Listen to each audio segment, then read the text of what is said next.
রাজ্য জুড়ে দিনভর নানান ঘটনা ঘটছে, নানান ধরনের বক্তব্য রাখছে নেতা মন্ত্রীরা। আর তার মধ্যে এমন কিছু বক্তব্য থাকে যেগুলো রীতিমতো একেবারে খবরের শিরোনামে উঠে আসে, চলে দিনভর সেগুলো নিয়ে চর্চা আলোচনা। এই প্রতিবেদনেও আপনাদের তেমনই একটি বক্তব্য শোনাবো। শিলিগুড়ির উত্তরকন্যায় রাজ্যের নারী এবং শিশু কল্যাণ মন্ত্রী অগ্নিমিত্রা পাল বলেন, মাদ্রাসা, খারিজি মাদ্রাসা, বেআইনি মাদ্রাসা যদি ভারত বিরোধী মনোভাব তৈরির জায়গা হয়ে ওঠে, যেখানে ভারত বিরোধী মনোভাবের সূচনা হয়, সেই খারিজি মাদ্রাসা রাখতে দেয়া হবে না। বৈধ মাদ্রাসাতেও আধুনিক শিক্ষা প্রয়োজন। আমাদের ছেলেমেয়েরা ডাক্তার, ইঞ্জিনিয়ার, আইএএস হোক। আমাদের প্রধানমন্ত্রীর উন্নয়নের পথে মুসলিম বাচ্চারা কেন পিছিয়ে থাকবে? আমরা উন্নয়নের পথে একসঙ্গেই চলব, কিন্তু কোন মাদ্রাসা বৈধ আর কোন মাদ্রাসা অবৈধ এবং বৈধ মাদ্রাসাতে কী ধরনের শিক্ষা দেওয়া হচ্ছে সেই বিষয়ে মনিটরিং জরুরি। এর ওপর নজরদারি থাকাও জরুরি। একবার শোনাই রাজ্যের মন্ত্রী অগ্নিমিত্রা পালের বক্তব্য। खरीजी मदरसा अगर इलीगल मदरसा एंटी इंडिया सेंटिमेंट डेवलप करने के लिए एक कोर जगह हो जाए जहां पर भारत विरोधिता शुरू किया जाए, तो वो तो खरीजी मदरसा नहीं रहने देंगे। और लीगल मदरसा जो है वो बार बार विधानसभा में हम लोग आवाज उठाए थे कि लीगल मदरसा में भी मॉडर्न एजुकेशन चाहिए। हमारा बच्चे लोग डॉक्टर बने, इंजीनियर बने, आईएएस बने, आईएफएस बने। हमारे जो माननीय प्रधानमंत्री जी का जो रास्ता, जो डेवलपमेंट, उसमें मुसलमान बच्चे लोग क्यों अलग रहेंगे? उन लोग को भी चाहिए, एक साथ हम लोग जाएंगे ना डेवलपमेंट का रास्ते पर।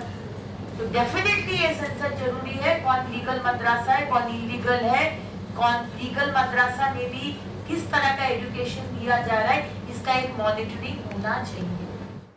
পরে এই বিষয়ে সংবাদ মাধ্যমের সামনে অগ্নিমিত্রা পাল বলেন, এটি অত্যন্ত জরুরি আর প্রয়োজনীয়। কারণ 15 বছরে এবং তার আগেও আমরা দেখেছি কিভাবে রোহিঙ্গার অবৈধ অনুপ্রবেশকারীদের উৎসাহিত করে পশ্চিমবঙ্গে নিয়ে আসা হচ্ছে।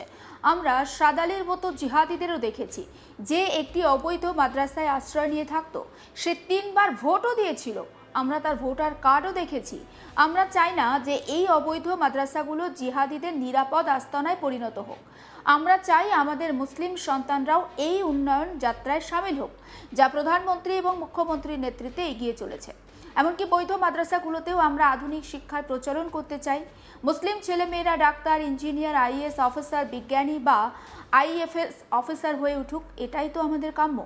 আমরা চাই তারা সেই দলের অংশ হোক যারা বাংলা আর ভারতকে সামনের দিকে এগিয়ে নিয়ে যাবে। শোনাই একবার এই প্রসঙ্গে রাজ্যের নারী আর শিশু কল্যাণ মন্ত্রী অগ্নিমিত্রা পালের বক্তব্য।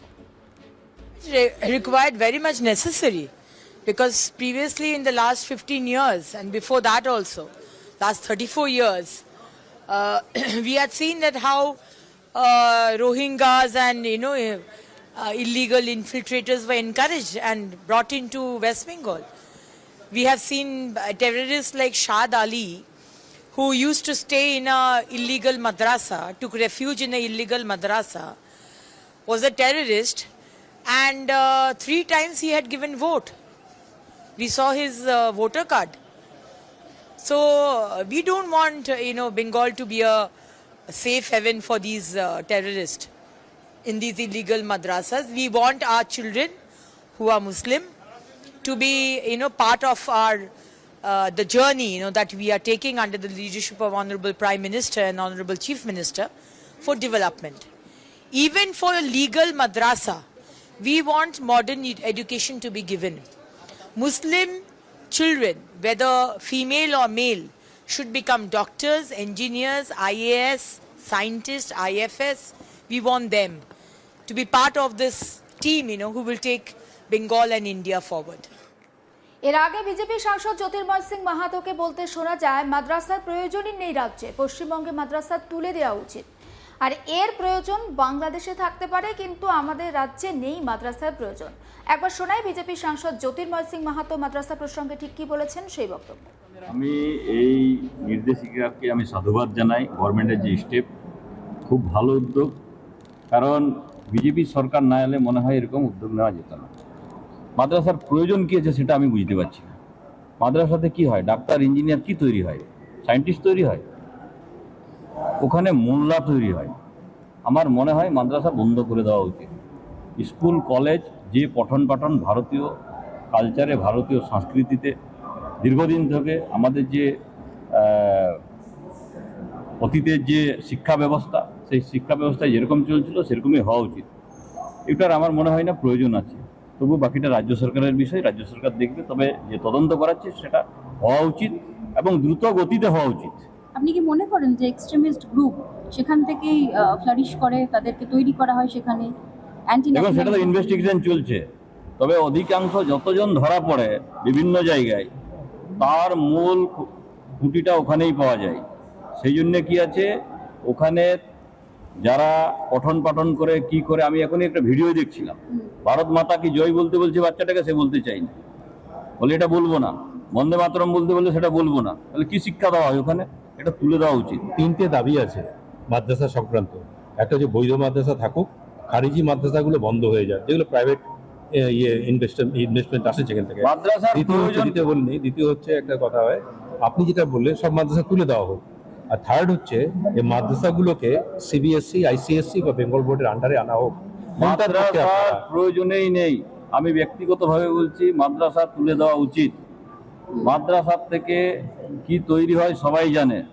গভর্নমেন্ট ইনভেস্টিগেশন করছে, কি আছে না আছে সেটা গভর্নমেন্টের নিজস্ব একটা পলিসি আছে। তবে আমার ব্যক্তিগত মতামত, মাদ্রাসা পশ্চিমবাংলায় প্রয়োজন নেই। এটা কি পার্টির কথা বলছেন? বিজেপি পার্টি চায় এটা? আমি ব্যক্তিগতভাবে বলে দিলাম, সাংসদ আমি বলে দিলাম কি এটা ভারতবর্ষে কতটুকু প্রয়োজন আছে আমার জানা নেই। বাংলাদেশে প্রয়োজন আছে এগুলো। পাকিস্তান, বাংলাদেশে কি হচ্ছে আমরা দেখতে পাচ্ছি।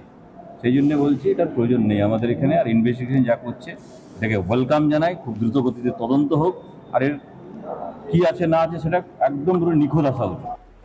দেখুন, রাজ্যে সরকারের বা ক্ষমতার পালাবদল হয়েছে, আর সেই পালাবদলের পর একাধিক পরিবর্তন আমরা দেখতে পাচ্ছি।